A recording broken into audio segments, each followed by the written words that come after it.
Welcome to Black Angus Reviews. As you know, I saw the new smash hit Joker with Joaquin Phoenix, and while my concerns about the hype, the cultural tug-of-war, and perhaps Todd Phillips being a bit too absorbed a taxi driver resulted in me giving it a 7 out of 10 in my review, don't be mistaken. I thoroughly loved this movie, and I'm so glad that a film saying something meaningful is being discussed. Please check it out and let me know how you feel about the movie. Now, while I'm not one to cover woke articles very often, I have to address this one from Daily Mail, as it's voicing a tone of art censorship that people need to know about. The fact that this comic adaptation is causing such a fit in the media and the push to ban it shows just how important the conversations offered from the film are. If I had to make a comparison, I'd say Joker 2019 is comparable to the band Black Sabbath. You don't know how many times I've gotten a weird look when discussing them when I mention that they were, in fact, a hippie band.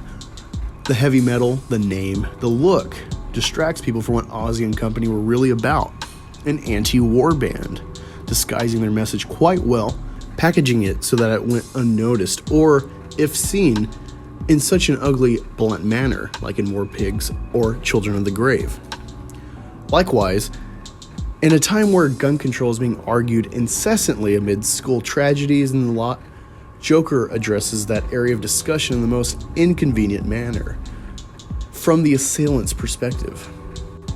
With all the talk about violence in the media desensitizing people, often blame being put on the various entertainment mediums themselves for the last 2 decades, Joker has both the balls and compassion to show what could turn someone into a monster wreaking havoc from the point of view of the downtrodden who snap and lose any humanity. Along with the brilliance of Phillips to sneak this kind of film to the masses under the facade of a blockbuster IP, he did what may be unforgivable in modern Hollywood, humanizing the now stigmatized angry white male, quote-unquote.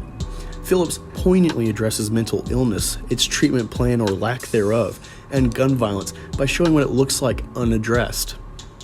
Here's the title of the article in question I mentioned. Quote, "It's way too terrifying. Joker viewers around the world walk out of movie theaters and urge cinemas to ban the ultra-violent film, saying it glamorizes gun crime and deals with mental health issues in a triggering way."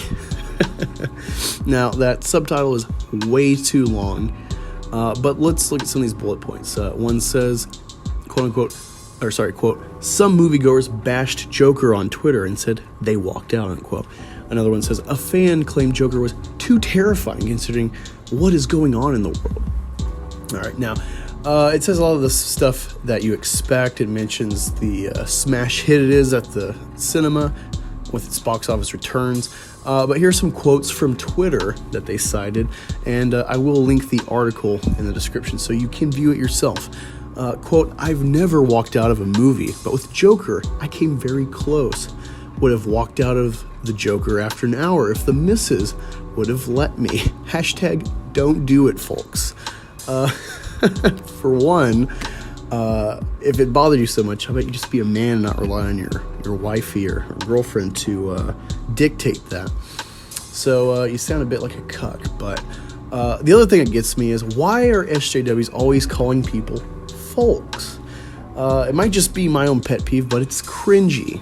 It's like saying colored people or persons of color. It's dated verbiage, and it gets under my skin. And I expect some trolls to say that in the comments, so have at it. Another one says, "If I didn't see Joker with a friend, I probably would have walked out of the theater thinking someone should tell Trump to shut up. White dude next to me walked out of Joker, and the last few minutes of the movie had me a little shook, not gonna lie." What? And last one, quote, "I walked out of this movie, hashtag Joker, ban this movie. It's a psychological approach on the mind. I was rooting for him until shit got real. Oh man." Now, I don't quite understand how we've gotten this bad that people excited to see a villain-led movie wouldn't anticipate him doing villainous things. Even though, from my view, the centuries of lasting and progressive accomplishments the West has had, the East has us beat on fortitude and not being wussies. This reaction to a violent piece of art, I think, in large part, is a result of removing guns from the home by cultural norms and decrease in young people trained with proper weapon handling and hunting or fishing, and the simultaneous saturation of sanitized, bloodless violence the PG-13 rating ushered in, along with video game sensationalism. No, just so you're clear, video games aren't bad. But the response to things like this is the culmination, I think, of a society near the breaking point in some grand aspect. Moral relativism may be that very thing. It's undeniable how much comic movies have resonated with the West the last 2 decades. Perhaps blurring the lines of right and wrong with our modern myths has created a sort of identity crisis. We've lost our moral compass. When villains like Thanos and Joker have relatable and engaging sympathetic motives or origins, when a man bent on weaponizing an entire population solely based on skin color to right historic injustice, that being Eric Killmonger, when it's more inspiring and gravitating than the hero, T'Challa, it can be at least argued we've lost our way as a society, and that this affects our collective psyche.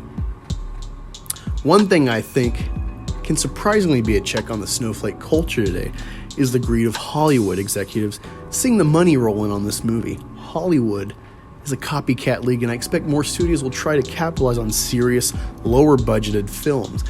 I mean, it's simple. Why cater to people that will ask to ban money-making art? But yeah, that's all I have for you today. Now, I want to steer your attention to 2 videos that will be carded above right now. Robert Jefferson of Comics Explained put up a really good video about real-life anxiety on his personal channel. I hope showcasing this might be a help to somebody. And also, High Top Films encapsulated, by and large, what I felt about the Joker film. I don't want to do any injustice to what he said, so just go check it out. Thanks for watching. If you enjoyed, like, share, subscribe, hit the bell, and if you want to help support future creations, consider becoming a patron, heading to the merch store, or dropping a tip via STREAMLABS, all linked below. Check out the channels listed below as well, and join the chat for my live shows, Wednesdays and Fridays. Hey, want to follow me on Twitter? It's @AngusReviews. See you there.